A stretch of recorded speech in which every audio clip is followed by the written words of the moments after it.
그러니까 저도 이제 과학을 공부하면서 느꼈던 것들이 항상 있었어요. 그래서 제가 경험했던 이런 것들을 잘 조합을 해서 듣기 쉬운 그런 얘기로 전달해드리고 싶고, 또 하나 이제 원하는 게 있다면 듣는 사람으로 하여금 좀 더 이제 과학을 생각할 수 있게 하는 그런 효과까지 있으면 이제 가장 바람직하다고 생각을 합니다.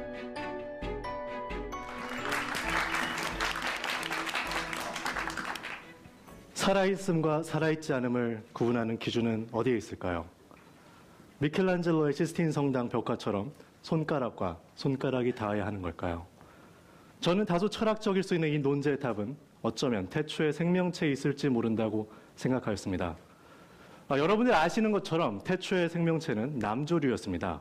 이 남조류는 지구에서 유일하게 외부로부터 유입되는 태양광선을 에너지로 변환하여 산소를 만들고 대기를 형성하여서 파충류, 그리고 우리가 속한 포유류가 출현할 수 있었는데요.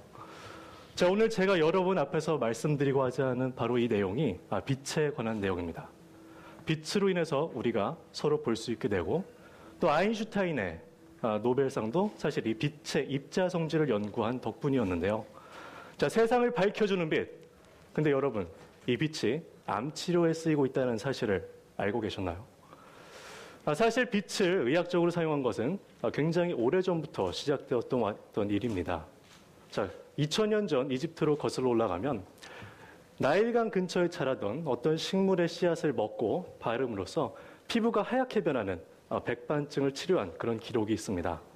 이렇게 초기 수준에 머물던 광치료는 20세기에 들어서 근대의학으로 발전하게 되는데요. 덴마크 의사였던 닐스 핀센은 인공 자외선을 발생시켜서 피부 결핵을 치료한 공로로 1902년 노벨 생리의학상을 수상하게 됩니다. 광치료는 광민감제와 그리고 특정 파장의 반응으로 이용한 그런 원리인데요. 광민감제라는 물질은 특정 파장의 광선에 반응하여서 활성산소라는 물질을 만들어냅니다. 자, 활성산소는요, 굉장히 반응성이 큰 물질이에요. 그래서 여러분들 어머니들이 세탁하실 때 어떤 그 하얀 가루를 넣는데 바로 그 표백제가 활성산소의 이런 역할을 이용한 그런 제품입니다. 활성산소는 이렇게 암세포 안에서 암세포 세포 조직을 망가뜨리고, 그리고 주변 혈관 조직을 파괴함으로써 암 치료하는 그런 방법에 쓰이고 있습니다. 이 광감각제라는 물질은 암세포에만 선택적으로 축적되기 때문에 정상세포는 그대로 온전하게 보존할 수 있다는 장점이 있는데요.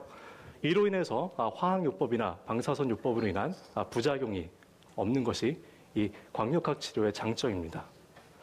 자, 태양으로부터 쏟아져 내려오는 이 광선의 특이한 반응에 기인한 이 광역학 치료, 사실 우리 주변 일상에서 시작된 그런 것이죠. 푸른 곰팡이 주변에 다른 세균이 자라지 못한 것을 발견함에 따라서 페니실린을 우리가 만들어냈듯이 주변 관찰을 통해서 새로운 아이디어가 떠오르고, 그리고 그것이 실현될 때 더 나은 세상이 온다고 생각합니다. 여러분들에게 뉴턴의 사과는 무엇이 될까요? 이상입니다. 감사합니다.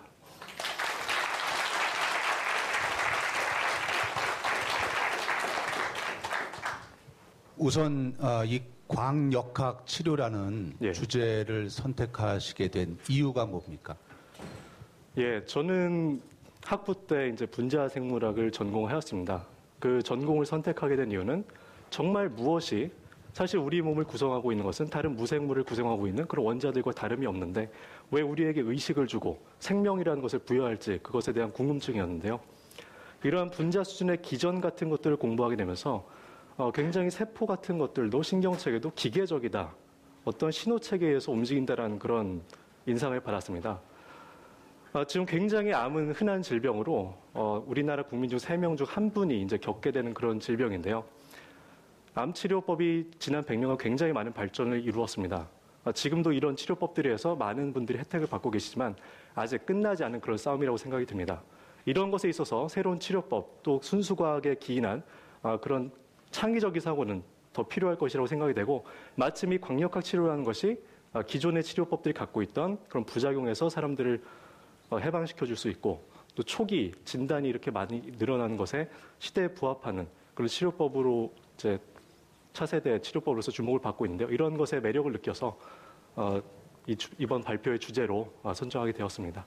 근데 이제 이 네. 광역각 치료는 사실은 조금은 지금은 네. 좀 요원한 얘기 아니에요? 네, 현실성 가능성이 좀 있어야 될 것 같은데. 예, 이미 대학병원에서는 시행이 되고 있습니다. 서울대학교 병원이라든지 서울 아산병원 그리고 고려대학교 병원, 순천향대병원에서 암센터에서 광역각 치료 센터로서 이제 시술이 되고 있는데요. 사실 이제 광역각 치료가 가장 적합한 그런 케이스는 초기 암에 이제 많이 적용이 되고 있고, 암 치료에 이제 아시다시피 가장 최고의 방법은 외과적 절제술입니다. 하지만 여러 이유로 인해서 외과적 절제술이 어려운 경우가 있고 환자분의 건강 상태가 안 좋을 경우 다른 이제 치료법들을 병행하게 되는데요. 그런 데 있어서 지금 이 광역각 치료는 조직 손상을 최소화할 수 있기 때문에 폐암 치료나 식도암 그리고 여성분들 같은 경우 자궁경부암 치료에 초기 치료에 이제 적용이 되어 있다고 알고 있습니다. 네, 지금 하고 계시는 그 대표 예. 일 하시는 거라 이거하고 연결은 어떻게 하고 계시는지 조금 궁금한데요. 네. 저는 지금 창업한 지 2년 정도가 되었습니다. 근데 이제 창업하게 된 계기가 아이디어부터 시작을 했던 것인데요. 구강 건강 상태가 정말 안 좋습니다. 우리나라 성인의 10분 중 7분들이 어떤 종류의 구강 질환이든 갖고 계시는데요. 칫솔이 발견되거나 이제 만들어진 지는 사실 굉장히 오래 전 일입니다. 3,000년 전에 발명이 되어서 지금까지 큰 발전 없이 그 형태가 유지되고 있는데, 앞으로 고령 환자분들이 늘어나면서 그런 구강 질환은 더 흔해질 것이고 대다수의 그런 환자의 출현이 예상되는 상황입니다. 이런 상황에서 저는 구강위생을 위한 1차적인 수단인 칫솔, 예방적 기능에 있어서 뭔가 전과 다른 그런 기술적 요소가 융합된 그런 제품이 필요하다고 생각이 되었고, 저는 이 광역각 치료를 구강위생 수단인 칫솔에 적용시키는 그런 제품으로 지금 사업화를 해 나가고 있습니다. 네, 차이찬 씨의 발표였습니다. 고맙습니다. 감사합니다.